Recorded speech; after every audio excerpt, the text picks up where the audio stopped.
Here's my 1986 Jeep Grand Wagoneer AMC 360. Had a clicking in it. I did find some exhaust leaks, which I took care of, but then it continued to click. So here's a couple videos of the clicking and then what I found when I tore into it.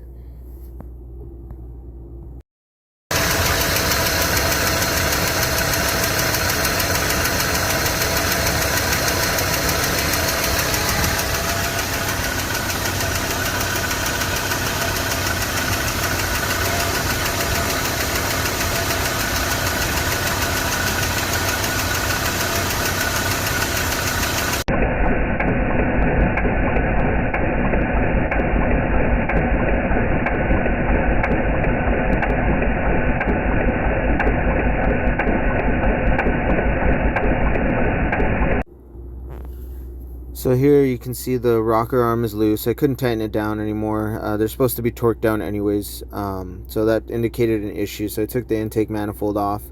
Here you can see the cam lobes are oil stained, so they're a little brown there, which is what you want because the lifter rides on the side of the cam lobes.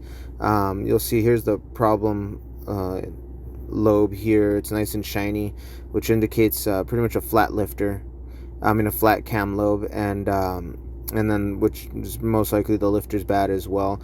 On the other video you could also see that my vacuum was actually pretty good. The needle was fluctuating a bit, which you want it to stay as steady as possible, so I'm assuming that it had to do with this lifter and lobe issue here. Here you'll see it a little bit better, kind of.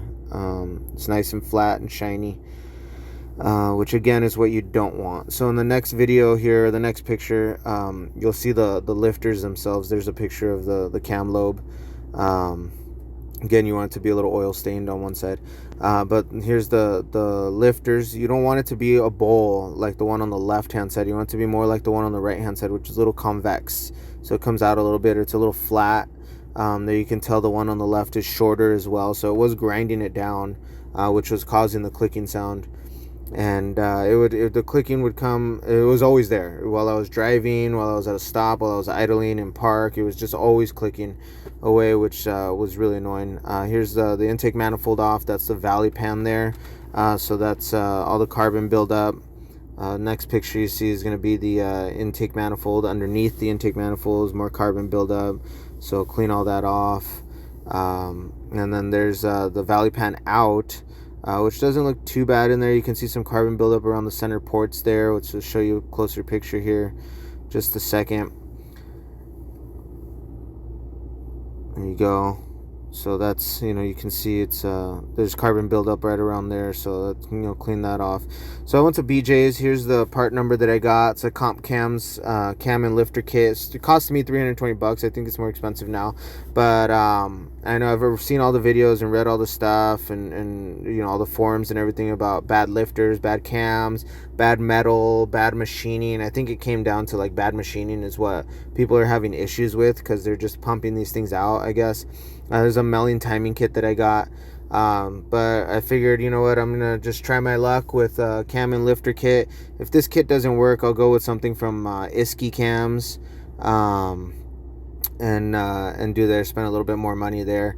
But I got this thing for $750. It came with the ticking already, and it is what it is. These videos are mostly for me, or the videos that I'm going to post, mostly for me to remember what I did, what bolts went where, how it went. It's going to be a kind of as detailed as possible without trying to make them too long or too much explanation or whatever. I know I can't talk a lot, but anyways, yeah, so, and I figured I'd post them up there for myself mostly, but also so that you guys can see what I went through, or the process that I took, and if you're dealing with the same things or the same issues.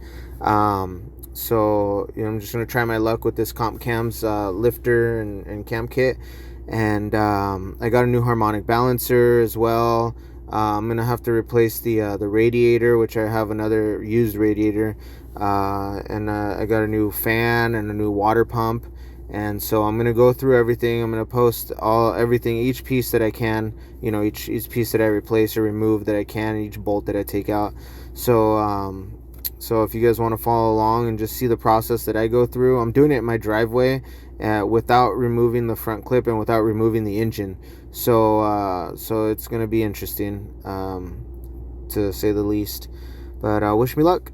We'll see how this goes.